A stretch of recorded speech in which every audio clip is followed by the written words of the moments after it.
Como título para este sermón les sugiero el terrible invasor en el corazón del cristiano. El terrible invasor en el corazón del cristiano. Siguiendo con los estudios de Romanos 7, ya llegamos al versículo 17, donde el apóstol dice: de manera que ya no soy yo quien hace aquello, sino el pecado que mora en mí. Hay versículos que se pueden estudiar por sí solos. Un versículo muy poderoso, tremendo, y podemos, por así decirlo, sacarlo de su contexto y entenderlo bien, aplicarlo bien. Pero hay otros versículos que tenemos que tomar en cuenta el contexto, lo que dice antes y lo que dice después. Este es un versículo como eso, es súper crítico que nosotros entendamos lo que el apóstol nos ha estado diciendo y lo que nos va a decir. Entonces, si no ha estado con nosotros en nuestros estudios, les recomiendo mucho que escuche en el internet los estudios pasados. La dirección viene en la lista de calendarios de cumpleaños. Usted puede ver ahí la dirección del internet donde puede escuchar estos sermones. Ahora, en este versículo, el apóstol nos dice cuál es el problema real del cristiano. ¿Cuál es la raíz del problema del cristiano? Como dijimos la semana pasada, muchas veces el cristiano se siente hipócrita. Se siente el más hipócrita del mundo porque no hace lo que quiere hacer, no hace lo que debe de hacer. Es más, hace lo que aborrece. Hace las cosas que odia, las cosas que no debe de hacer. Y tiene una gran frustración y un dilema, una desesperación, porque quiere agradar a Dios, quiere hacer las cosas buenas, pero cae en tentaciones. A veces le grita al esposo o le grita a la esposa. A veces se le olvida hasta orar por la comida. A veces puede ser que ve algo en la computadora que no debió de haber visto. Sabía que no lo debía de haber visto y ahí está viéndolo. A veces cae en la gula. A veces no llega a tiempo a la iglesia. Y a veces, bueno, ahí su conciencia puede llenar el problema, el pecado que le asedia a usted. Y usted se siente frustrado y a lo mejor se siente, a lo mejor yo no soy cristiano. O como me dijo una señora, a lo mejor yo estoy endemoniada. Y a lo mejor usted se siente así, que no hace lo que debe de hacer. Y hace lo que aborrece, lo que no debe de hacer. El apóstol pasaba por esto. Le sucedía a él. Y nos dice en este contexto, en estos versículos: no hago lo que quiero, sino lo que aborrezco, lo que detesto, eso hago. En nuestro texto, en nuestro versículo que nos toca ahora, es súper crítico porque nos enseña cuál es la raíz de su problema y la raíz del problema de todo cristiano. Él nos dice en el versículo 17: de manera que ya no soy yo quien hace aquello, sino el pecado que mora en mí. El gran problema del cristiano es el pecado que mora en él. Es por eso que fallamos, es por eso que a veces dudamos hasta de Dios y su palabra. Es por eso que hacemos lo que no debemos hacer y no hacemos lo que debemos. Pero antes de estudiar ese concepto, ese tema, comentemos sobre la primera frase del versículo. La primera frase del versículo dice: de manera que ya no soy yo quien hace aquello. Ahora, lo primero que hay que notar de ese texto es que el apóstol no dice esto como una excusa. La actitud del apóstol aquí no es: es que yo no fui. No es esa actitud. La actitud del apóstol aquí no es: yo no tengo la culpa, fue el pecado que mora en mí.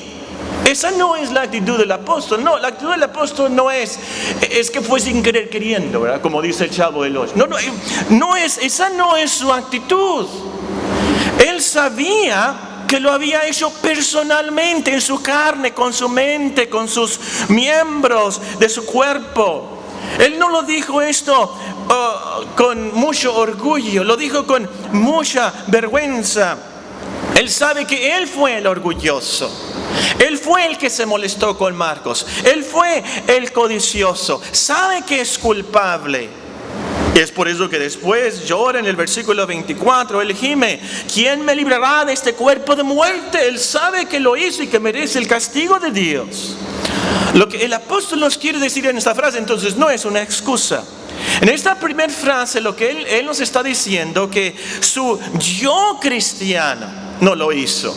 Su yo cristiano, su ego, como diría el psicólogo, el psiquiatra, su ego cristiano no quiso hacer eso. Su ego cristiano, como nos dicen estos versículos, se deleita en la ley de Dios. Porque él, su ego cristiano, no quiere mentir, no quiere gritar, no quiere ser un flojo. Él quiere orar, quiere aprender de Dios, quiere hacer lo bueno. Ese es su yo interior. El problema, dice él, es el pecado que mora en mí. Ahora, lo más importante de esta primera frase la vamos a entender más recordando lo que hemos visto, que él dice en este pasaje, él lo dice con mucha tristeza, con mucho arrepentimiento. Él confiesa aquí con mucha vergüenza. Él no lo dice esto trivialmente, orgullosamente, de ninguna manera. Su sentimiento aquí cuando él dice, no soy yo quien hace aquello, es sintiéndose mal, con mucha pena, está desesperado, sabe que es una batalla dentro de sí mismo, hay una gran desesperación constante. Y es una de las razones por las cuales él después testifica en Filipenses, para mí el vivir es Cristo, pero el morir es ganancia. ¿Por qué dice que el morir es ganancia? Bueno, una de las razones es que cuando uno muere como cristiano, va a la gloria y allá no hay tentaciones. Ya no hay pecado que mora en nosotros. Somos perfectos, glorificados, como dice en Romanos 8. Nos va a explicar esto más adelante. Y es por eso que él dice, para mí el vivir es Cristo y el morir es ganancia. Pero aquí entre tanto hay esa frustración, esa gran batalla que tiene él en su alma. Muy bien, con esto en mente vayamos a la segunda frase de nuestro texto. Aquí se menciona la raíz de nuestro problema. Dice, el pecado que mora en mí. De manera que ya no soy yo quien hace aquello, sino el pecado que mora en mí. Vamos a estudiar esta frase en reversa. Es decir, primero la última palabra y luego la penúltima y luego la primera. Muy bien, la última palabra es mí. El pecado mora en mí. Aquí, por supuesto, el mí es un pronombre que se refiere al gran apóstol Pablo, al que vio al Señor en el camino al Damasco, el gran predicador. Él era un gran misionero. Él escribió la mayoría del Nuevo Testamento. Él hizo milagros y podemos leer de su vida en el libro de los Hechos. Es más, nos dice en 2 Corintios que él subió al tercer cielo. Y escuché, dice, cosas increíbles, inefables. El gran apóstol Pablo nos dice, el pecado mora en mí. Esto quiere decir, hermanos y amigos, que el pecado mora aún en los supercristianos, si pudiéramos llamarlos así. El pecado mora en los supercristianos. No hay ningún cristiano que pueda decir, el pecado no mora en mí. El apóstol Pedro no podía decir, el pecado no mora en mí. Ninguno de los apóstoles podía decir, el pecado no mora. Por supuesto que no. Es más, entre más entiende uno la cristiandad, entre uno es más cristiano, entre más seamos cristianos, más nos vamos a dar cuenta y más nos va a avergonzar el pecado que mora en nosotros. Nos vamos a dar cuenta y vamos a reconocer nuestras maldades más fácilmente. Es como cuando en la madrugada, ¿verdad? Tenemos que levantarnos temprano, vamos a ir de viaje y ahí está medio oscuro el cuarto, pero agarramos una camisola del closet y nos la ponemos y la vemos bien. Pero salimos para afuera, salimos al día y vemos ahí con el sol y la camisa está arrugada. Tiene unas manchas que no la habíamos visto. Pero ahora que estamos en la luz y hay más luz, más manchas vamos a ver. Entre más cerca estemos de Dios, entre más cerca estemos a la luz de Dios, más manchas vamos a ver, más arrugas vamos a ver. Entre más cristianos seamos, más vamos a reconocer. Y el apóstol Pablo fue tan cristiano que él dijo, yo soy el primero de los pecadores, yo soy el peor de los pecadores, en otras palabras. Y así es el cristiano. Entre más cristiano sea, más se acerca a Dios, más pecador se va a sentir. Bueno, el punto es, como cristiano, tú esta mañana tienes que decir y confesar, el pecado mora en mí. Si dices que el pecado no mora en ti, si tú dices yo no peco, entonces te engañas. La verdad es que te engañas, y como dice en 1 de Juan, el capítulo 1 y el versículo 10, haces que Dios sea un mentiroso, porque Dios dice que el pecado mora en ti. Ahora, y la verdad es, hermanos, que aprender esta lección nos va a dar mucha paz. Yo digo que esta es una mala noticia, que es una buena noticia. ¿Qué quiero decir con esto?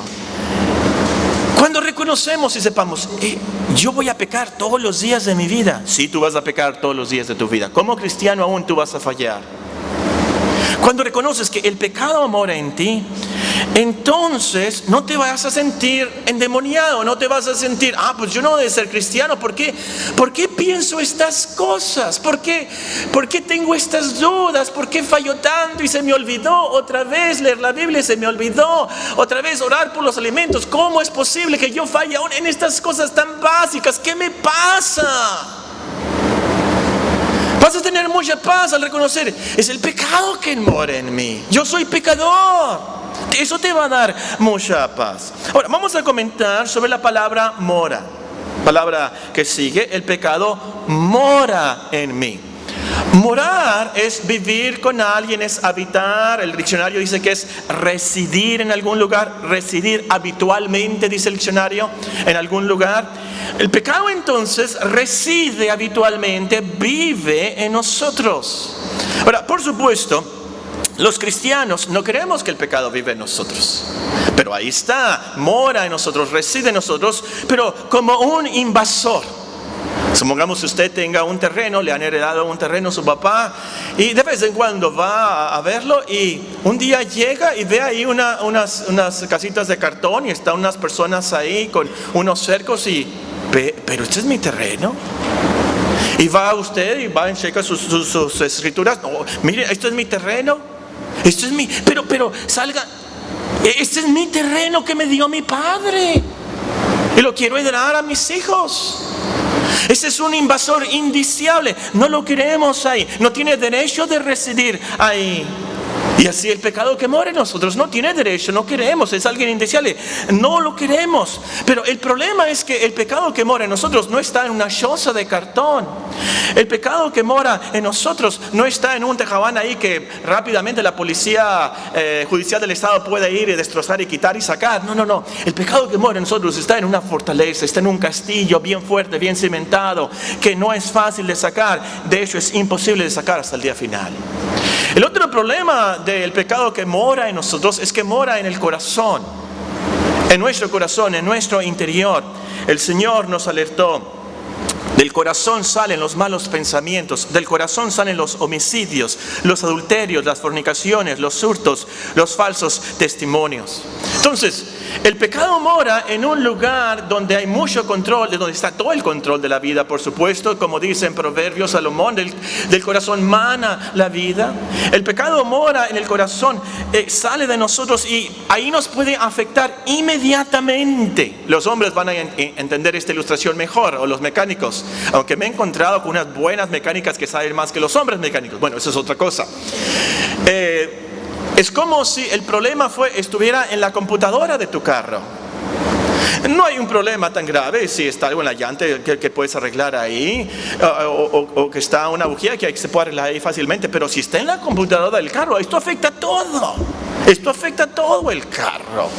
Y así, el pecado mora en la computadora de nosotros, adentro de nosotros, sí, donde están los controles, y entonces nos va a afectar inmediatamente y nos va a afectar completamente. Y ya que el pecado mora en nuestros corazones, vamos a sentir que sale de nosotros. Pensamos y el diablo nos va a decir, esto eres tú. El problema eres tú. Cuando la verdad es que el problema es el pecado que mora en nuestros corazones. No sale de nosotros, no es el yo cristiano. El ego cristiano no quiere hacer eso. El ego cristiano deleita en la ley de Dios. El ego cristiano quiere hacer las buenas cosas que Dios nos pide. Entonces, a lo mejor alguien está pensando, pero ¿qué no hay un tipo de operación espiritual que pudiéramos hacer para sacar ese pecado? ¿No pudiéramos ir a un tipo de monasterio cristiano por un mes y ahí ayunar mucho y orar mucho y escuchar buenos predicadores y dedicarnos a muchos devocionales y buenos libros y de alguna manera sacar ese pecado? El problema, hermanos, que el pecado está bien ingerido, está bien atado, bien adherido a nuestra naturaleza. Es nuestra naturaleza pecaminosa. Es como hay ciertos tipos de cáncer que el doctor hace la operación y abre y te vuelve a cerrar porque el cáncer está invadido y está tan adherido a los órganos que es imposible sacar el cáncer sin sacar el órgano y que mueras. Y así es el pecado que mora en nosotros. No lo podemos extirpar así nada más porque sí, tan fácilmente. No se trata de eso. Ahí está y vamos a tener ese tumor pecaminoso hasta que lleguemos al cielo. También hay que notar aquí la palabra mora. Es un verbo, un participio de hecho en el presente. A los que saben de la gramática y los que están haciendo exámenes de español, está en el tiempo presente. Esto quiere decir que es algo continuo, ahorita. Bueno, en la República Dominicana ahorita significa después, entonces tengo que decir ahora, por los que nos escuchan en la República Dominicana y en el sur. Ahora, en el tiempo presente. El apóstol, en otras palabras aquí, él no dice el pecado moró en mí. Ahora que soy salvo ya no mora. No. Él está en el presente. Y el apóstol Pablo no dice el pecado mora a veces en mí. No, es continuo. El pecado mora, literalmente dice ahí, el pecado mora continuamente en mí. Con esto nos enseña, hermanos, que el pecado está activo siempre en el cristiano. Las 24 horas, los 7 días de la semana. El pecado no tiene vacaciones. El pecado no tiene vacaciones, siempre está activo. Las 24 horas, el pecado no duerme. Entonces, hay que velar y orar para que no caigamos en tentación. Siempre estar atentos, cuidadosos, siempre levantarnos orando, Señor, Padre nuestro que estás en los cielos. ¿Se acuerdan esa gran petición? No nos metas en tentación, mas líbranos del mal. Eso es para todos los días, eso es para todas las horas, eso es para todos los minutos. El último comentario sobre la palabra mora. El pecado mora en mí. El pecado mora en el corazón del cristiano, pero en una parte mínima. En una persona normal que no es cristiana, que nunca se ha acercado a Dios, que no tiene la palabra de Dios, que no se deleita en la ley de Dios, en una persona incrédula, el pecado mora totalmente en todo el corazón. Es una invasión total desde el principio. El pecado controla todo. Es por eso que esa persona se divierte y le gusta pecar. Y como dice en Romanos capítulo 1, se alegra con los que pecan con él. Pero el cristiano no, es una mínima parte donde el pecado mora en el corazón. Pero el problema es que el pecado es tan poderoso que lo afecta y lo controla muchas veces y lo lleva a decir aquí como el apóstol Pablo en el versículo 14, yo soy carnal, vendido al pecado. Bueno, ahora aquí esto nos lleva a la última palabra, la primera de la frase, el pecado. El pecado mora en mí. Creo que pecado es una de esas palabras que la usamos tanto en nuestra religión que ya ha perdido su veneno, ya ha perdido su peso. Y esto es muy peligroso. Como cristianos que se nos olvide y no reconozcamos lo malo, lo grave que es el pecado. Como dice en el versículo 13, lo pecaminoso que es el pecado. El pecado, dice la Biblia, es la transgresión de la ley de Dios. En otras palabras, es la desobediencia a los mandamientos de Dios. El pecado es hacer lo que Dios no quiere que hagamos. El pecado es lo que no agrada a Dios. Y eso, hermanos y amigos, es el principal problema del pecado. El pecado es anti Dios, contra Dios. El problema del pecado en nuestras vidas no es que nos puede dar cáncer si fumamos. El pecado de las personas que cometen mucha sensualidad no es el SIDA. El problema con el pecado al último no son las divisiones en la familia a causa del pecado. Ese no es el problema del pecado. El problema del pecado es que es contra la esencia de la gloria y la majestad de Dios. Aquí lo voy a decir con mucho cuidado, ojalá que quede muy claro. El pecado te hace pecar porque es contra Dios.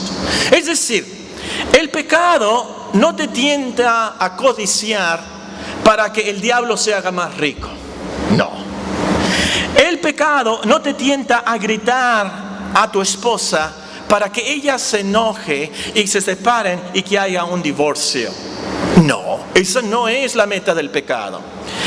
El pecado no te tienta a tener relaciones fuera del matrimonio para que luego tengas remordimientos. No, ese no es el problema del pecado. El pecado te tienta para que peques contra Dios. El pecado te tienta para que no glorifiques a Dios. El pecado te tienta para que blasfemes a Dios.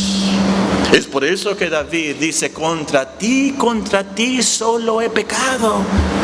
El pecado es contra Dios. Hace todo lo posible para que tú hagas contra Dios o no hagas contra Dios, para que Dios no sea glorificado. Ese es el gran problema del pecado. Ahora, noten que la palabra pecado es singular, no es plural. Es decir, el apóstol dice aquí pecado, no dice pecados. Nos da a entender aquí entonces que el apóstol se refiere al principio del pecado, es decir, o como dice después, a la ley del pecado. No se trata entonces de que hay muchos pecados que moran en nosotros y de vez en cuando salen, pero se trata de que adentro de nosotros está la fuente de todos los pecados posibles.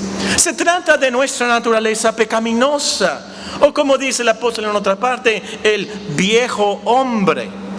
Entonces, esto nos debe alertar, hermanos, a estar listos contra el pecado, cualquier pecado. Cualquier pecado. Pasa a veces a lo mejor que creemos que nuestro pecado es sensual, como jóvenes especialmente, nuestro pecado es sensual, de la carne, sexual.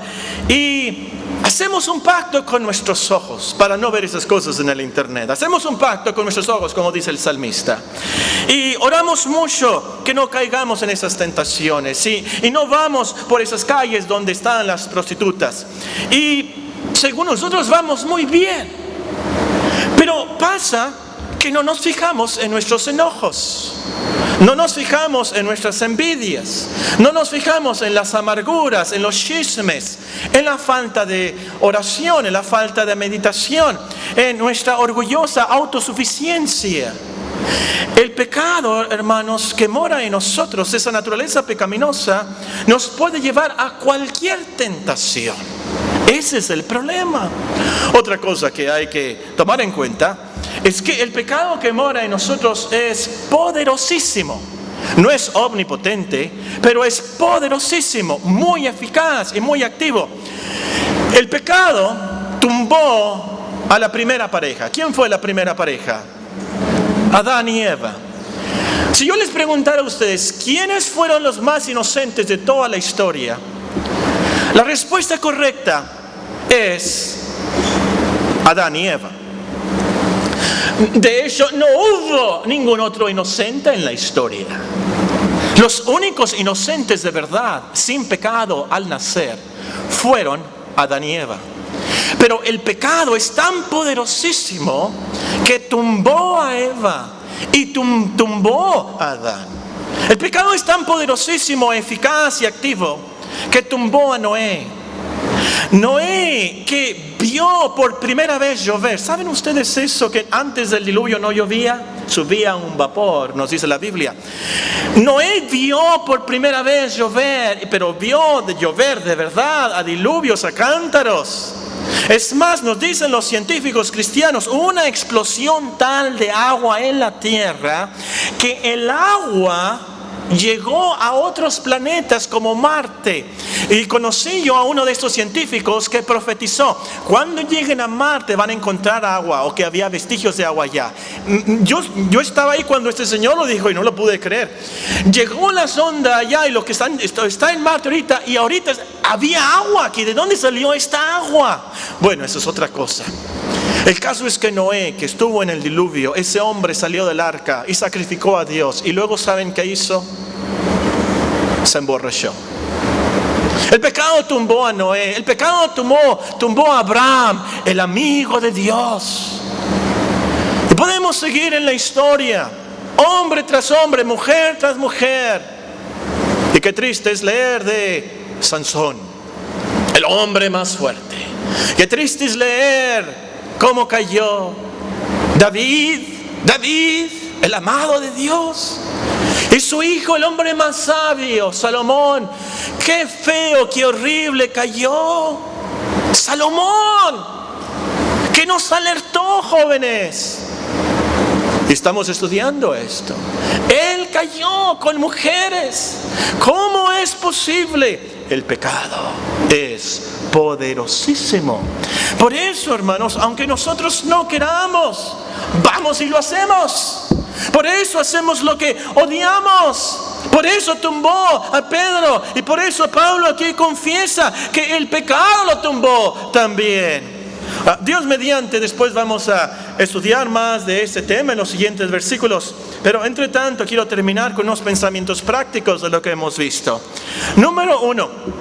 Considera que el pecado no tan solamente son tus acciones, tus deseos, lo que piensas no, el pecado es también esa carnalidad, esa disposición, eso que mora en ti. Ya eso es pecado. El apóstol dice aquí: el pecado mora en mí. No has hecho nada y ahí está el pecado. Ya eres pecador. Tu naturaleza pecaminosa, por así decirlo, vale la redundancia, es natural. Y ahí está ese pecado anti Dios, anticristo, antiseñor. Entonces, hermanos y amigos, somos más malos de lo que nos imaginamos. Ahora, yo sé, esto no ayuda mucho a nuestra autoestima, pero es verdad. Somos más malos de lo que nos imaginamos. Pero les aseguro que esto ayuda nuestra estima del amor de Dios. ¿Cuánto nos ama? ¿Cómo nos ha salvado? Tan malo como yo fui, como dice el himno. Nuestra autoestima, lo último, por cierto, entre paréntesis, está en Cristo. Que hemos sido justificados, que somos justos ante Dios. Somos malos y somos muy malos, pero ante Dios somos tan buenos y santos como Cristo mismo. Eso es nuestra autoestima. Número 2. Considera que eres un necio de primera, un tonto, un necio. Me gustaría tener otra palabra más fuerte ahí. Un necio de primera, si crees que tú puedes contra el pecado. Te falta un tornillo, si me permiten esa expresión. Te falta un tornillo, es más, te falta el motor. Si piensas que tú puedes vencer el pecado con tu poder mental, tu buen carácter, tu disciplina, tu educación. El pecado venció a Adán. El pecado venció a Salomón, a Pedro, a Pablo. Tú no puedes vencer el pecado. Necesitas a alguien que te ayude más fuerte que tú. Necesitas algo fuera de ti. Necesitas a Cristo, su salvación. Necesitas la ayuda del Espíritu, como vamos a ver en Romanos 8. Número 3. Considera que si pecas, tú eres responsable porque tú obedeciste el pecado. Si tú pecas, tú eres responsable. Tú no puedes ir aquí en el Boulevard García Morales y saliendo de la iglesia, está en verde, está flashando, está en amarillito, y ya lo ultimito amarillito, ¡pum!, pasa zumbando, y ahí está una motocicleta ahí que a veces se pone ahí en el Quintero Arce, en la esquina, y te va y te sigue la policía. Tú no le puedes decir: por favor, mire, no me multe, fue el pecado que mora en mí. No puedes. Te va a multar. Te va a multar más, ¿verdad? Mucho cuidado. Es muy fácil torcer este versículo. Es el pecado que mora en mí. Yo no lo hago. ¿Y Dios sabe eso? pues le voy a dar vuelo al hilacha. Ya es el pecado que... No. Somos responsables si lo hacemos. Número 4. Considera que el pecado es lo más terrible del universo. El pecado es lo que causa dolores, enfermedades. El pecado es lo que causa los temblores, las divisiones, las guerras, los terremotos. El pecado puede causar hombres blasfemen a Dios y no le glorifiquen. En tu propia vida el pecado causa enfermedades, que Dios no te conteste oración, divisiones en tu familia, falta de la bendición de Dios, enfriamiento, depresión espiritual, el alejamiento del espíritu. Y aún como en el caso de los corintios, en los cristianos el pecado puede causar debilidad y muerte. Entonces, arrepiéntete de tu pecado todos los días. Del pecado que mora en ti. De todo pecado. Cuídate del pecado. Lucha contra el pecado. Medita mucho en el sacrificio de la cruz de Cristo todos los días. Y todos los días vive en la fe del Hijo de Dios, que nos amó y se entregó a sí mismo por nosotros. En último lugar, considera la gran salvación de Cristo, que te salva de todo pecado. Cristo no nos salva de algunos pecados. Cristo nos salva de todos nuestros pecados, incluyendo el pecado que mora en nosotros. Y esto es la gran noticia del Evangelio, que nos debe de alegrar y que nos debe animar tanto. Que los que están en Cristo, como dice Romanos 8:1, no podemos ser condenados. Ya no somos condenados. Así como Cristo no puede ser condenado, nosotros no podemos ser condenados, porque ya somos justificados por Dios. En la cruz Cristo murió por nuestros pecados chiquitos, por nuestros pecados grandes, por nuestros pecados medianos, por nuestros pecados secretos, por el pecado que mora en nosotros. Su sacrificio pagó por todo. Jesus paid it all. Jesús lo pagó todo, como dice el himno en inglés. Todo. Démosle toda la gloria a Él. Voy a terminar con una lectura del progreso del peregrino.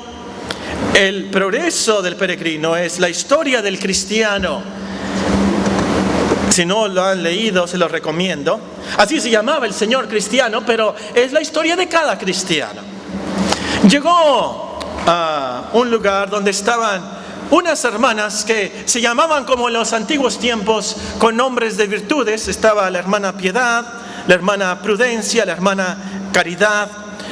Entonces una de esas hermanas le preguntó al cristiano, le preguntó al peregrino: ¿crees que todavía te queda algo del viejo país dentro de ti? Y el cristiano le respondió: así es. Aunque me humilla tan solo pensarlo, aún me asaltan pensamientos carnales, tales como en los que mis paisanos y yo mismo una vez nos deleitábamos.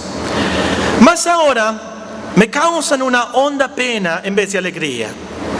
Si pudiera deshacerme de mi naturaleza carnal, y si pudiera hacer lo que yo quisiera, nunca más tendría un mal pensamiento. Pero ahora hallo que cuando quiero hacer el bien, veo el mal que está en mí. Y luego le dice Prudencia: ¿y no sientes a veces como si te purificaran de esos pensamientos carnales de los que hablas? Y Cristiano le responde: sí, esas son las horas más felices de mi vida. No obstante, no tengo esas experiencias tan frecuentemente como quisiera, y no duran tanto como me gustaría que duraran. Y luego le dice ella: ¿te acuerdas cómo lograste esas experiencias victoriosas y felices? El cristiano le responde: sí, cuando pienso en lo que vi y recibí en la cruz. Cuando pienso en lo que vi y recibí en la cruz. O cuando pienso en el país hacia donde voy. O cuando leo el libro del peregrino y oro, todas las dudas y temores, las ansiedades y las preocupaciones y todo lo malo parece desvanecerse. Al mismo tiempo, Siento que no soy yo quien logra todo esto, sino el Espíritu de aquel que me amó y se dio a sí mismo por mí. Oremos.